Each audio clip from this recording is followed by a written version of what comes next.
Hello friends, इस episode की शुरुआत में हम जियान और जियाली को देखते हैं जो कि एल्डर्स के पास आए थे। और यहाँ जियान एल्डर से कहते हैं कि जियाली मेरा भाई है और मैं ये चाहता हूँ कि ये आपके साथ इसी जगह पर रहे। यहाँ एल्डर्स जियाली को बताते हैं कि जियान ने हमारे इस ग्लैन को बचाने के लिए अपनी जान तक की फिक्र नहीं की और तुम तो जियान के भाई हो तो तुम्हारी प्रोटेक्शन तो इसने करनी ही थी। और वो जियान को कहता है कि तुम जियाली की फिक्र मत करना, हम इसकी हिफाजत करेंगे और अब से तुम यहाँ पर ही रहना। जिसके बाद वो जियान को कहता है कि जियाली अपने साथियों के साथ हमारी आज की होने वाली मीटिंग को अटेंड करे। इसके बाद एल्डर जियान को बताते हैं कि हमारे कॉलेज की कंडीशन 2 साल पहले बिल्कुल भी ठीक नहीं थी और हमारे दुश्मनों को जब भी मौका मिलता वो हम पर अटैक करके हमें नुकसान पहुंचाते थे। और इन दुश्मनों में सबसे बड़ा दुश्मन हैंग फैंग है जिसने ब्लैक अलायंस बना लिया और ब्लैक अलायंस अब बहुत पावरफुल हो गया है और ब्लैक अलायंस को खत्म करने के लिए हमें हैंग फैंग को मारना ही होगा। इसी से हमारा स्कूल सेफ रहेगा और कोई भी दोबारा हम पर अटैक नहीं करेगा। जिस पर जियान कहता है कि मैं हैंग फैंग को खत्म करके अपने मास्टर का बदला लेकर ही रहूंगा। तभी हमें हैंग फैंग को दिखाया जाता है जहां एक एल्डर कहता है कि तुम सबको पता चल गया होगा कि जियान अभी जिंदा है और उसने रिच फैन को मार दिया है। तभी वहां सब जियान के जिंदा होने की खबर से हैरान हो जाते हैं। तभी हैंग फैंग सबको शांत रहने के लिए कहता है और वो सबसे कहता है कि मैं जानता हूं कि जियान ने रिच फैन को मार दिया है और मैं ये भी जानता हूं कि वो पहले से काफी ज्यादा स्ट्रॉन्ग बन गया है, लेकिन वो अपने मास्टर और ग्लैन का बदला लेने के लिए यहाँ पर जरूर आएगा। तभी वहाँ हैंग फैंग सबसे पूछता है कि कौन कौन उससे जान बचाकर भागना चाहता है। तभी वहाँ पर बैठे सभी एल्डर्स कहते हैं कि हम 4 ग्लैन के लीडर्स हैं और हम जियान से नहीं डरते, चाहे वो कितना भी स्ट्रॉन्ग हो जाए और वो जब भी आएगा हम उसे मार देंगे। तभी हैंग फैंग सबको बताता है कि मैंने कुछ लोगों को जियान के बारे में जानने के लिए भेजा है। जैसे ही हम उसके बारे में जान जाएंगे उसके बाद हम उस पर हमला करके उसे मार देंगे,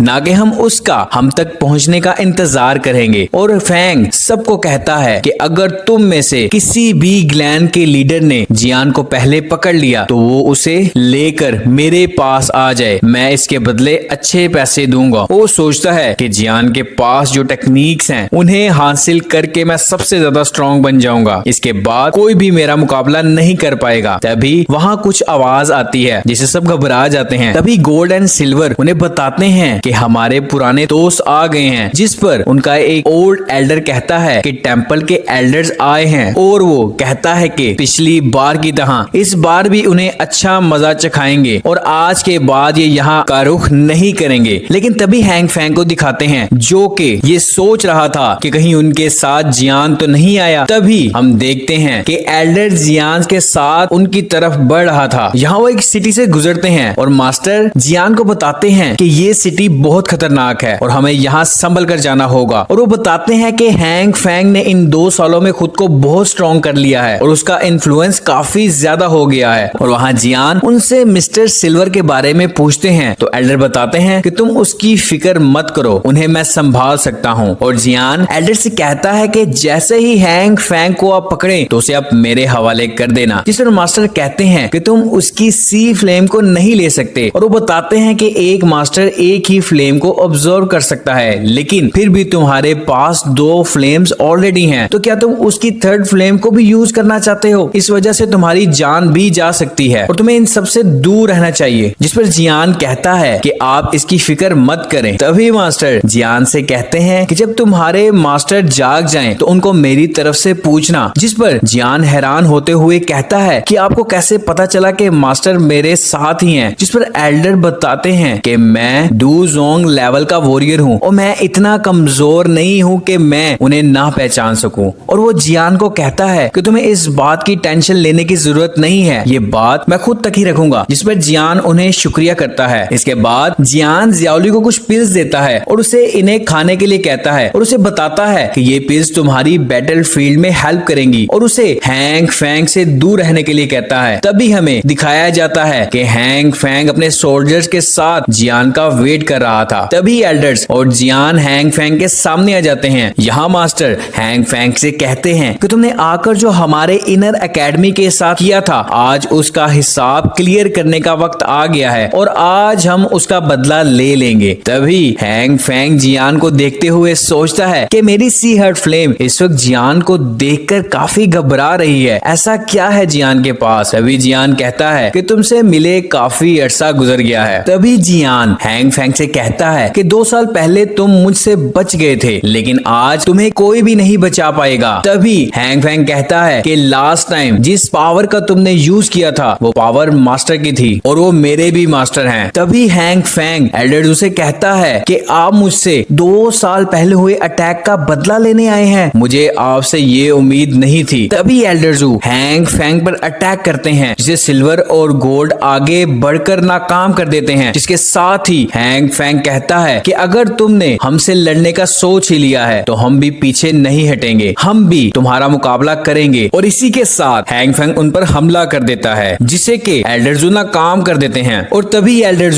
सबको हमला करने का ऑर्डर दे देते हैं और इसी के साथ दोनों तरफ के वॉरियर्स एक दूसरे पर हमला करने के लिए आगे बढ़ते हैं। और यहाँ मास्टर जियान से कहते हैं कि हैंग फैंग को तुम संभालो और सिल्वर एंड गोल्ड ब्रदर्स को मैं संभाल लूंगा। और इसी के साथ master silver and gold brothers पर अटैक करने के लिए आगे बढ़ते हैं। दोनों तरफ के वॉरियर्स एक दूसरे से अच्छी फाइट कर रहे थे। तभी हैंग फैंग जियान से कहता है कि मैं मास्टर का सबसे अच्छा स्टूडेंट था, लेकिन मुझे इस बात की समझ नहीं आई कि मास्टर ने मुझे क्यों ये टेक्निक नहीं समझाई। जिस पर जियान कहता है कि तुमने मास्टर को धोखा दिया है सिर्फ बर्निंग टेक्निक जानने के लिए। और हैंग फैंग जियान से कहता है कि तुम अगर मेरी जगह होते तो तुम भी ऐसा ही करते। और वो जियान से कहता है कि अगर तुम मुझे वो टेक्निक सिखा दो तुम ब्लैक अलायंस में शामिल हो सकते हो और मैं तुम्हें बहुत अच्छी पिल्स दे सकता हूँ जो कि तुम्हारे काफी हेल्प करेंगी। जियान उसकी ये बात सुनते ही अपनी फ्लेम को एक्टिवेट कर लेता है और इस फ्लेम को देखते ही हैंग फैंग हैरान हो जाता है और वो जियान से पूछता है कि तुम्हारे पास ये फ्लेम कहाँ से आई। जिसके बाद जियान कहता है कि आज हम दोनों में से कोई एक ही यहाँ से जिंदा बाहर जाएगा। जिस पर हैंग फैंग कहता है कि मुझे इस बात का रिग्रेट था कि मैंने मास्टर को बिना टेक्निक जाने ही मार दिया, लेकिन आज मैं तुमसे ये बर्निंग टेक्निक छीन कर अपनी उस रिग्रेट को भी खत्म कर दूंगा। इसके साथ ही दोनों एक दूसरे पर अटैक कर देते हैं। अब जियान हैंग फैंग को कमजोर समझ रहा था, लेकिन वो इतना भी कमजोर नहीं था। अब जैसे ही जियान हैंग फैंग पर अटैक करता है तो उसके अटैक को रोकते हुए कहता है कि मैंने तुम्हें पहले अंडर एस्टिमेट कर दिया था, जो कि मेरी गलती थी, लेकिन इस बार मैं ये गलती नहीं करूंगा। तभी हैंग फैंग अपनी पावर्स को एक्टिवेट करता है, जिससे वहां बहुत बड़ा धमाका होता है। और हैंग फैंग कहता है कि इतने अरसे में तुम पहले इंसान हो जिसके लिए मैं अपनी फुल पावर्स को एक्टिवेट कर रहा हूँ। जिसके बाद जियान से कहता है कि मैं तुम्हारी इस एनर्जी से नहीं डरता और वो वहां अपनी दूसरी एनर्जी को निकालता है। जिस पर हैंग फैंग पूछता है कि क्या तुमने हर्ट फ्लेम को भी रिफाइन कर लिया। और वो जियान से कहता है कि तुम्हारे पास तो काफी ज्यादा टेक्निक्स हैं और जब मैं तुम्हें मार दूंगा तो ये सारी टेक्निक्स मेरे पास हो जाएंगी। तभी जियान उसके हर्ट पर अटैक करता है, लेकिन इस बार हैंग फैंग उसके इस अटैक को नाकाम कर देता है और वहां वो दोनों एक दूसरे की पावर्स को गैदर करते हैं ताकि वो एक दूसरे पर अटैक कर सके। और जैसे ही इन दोनों की पावर्स आपस में टकराती हैं उसका असर दूर खड़े लोग भी देख रहे थे। तभी हैंग फैंग कहता है कि मुझे लगा था कि तुम मुझे हरा दोगे। जिसके बाद जियान कहता है कि अभी ये फाइट बाकी है, अभी इतना खुश होने की जरूरत नहीं है। जिसके साथ ही जियान लोटस फ्लेम को एक्टिवेट कर लेता है, जिसे देखकर हैंग फैंग गुस्से में आ जाता है और इसी के साथ ही एपिसोड खत्म हो जाती है।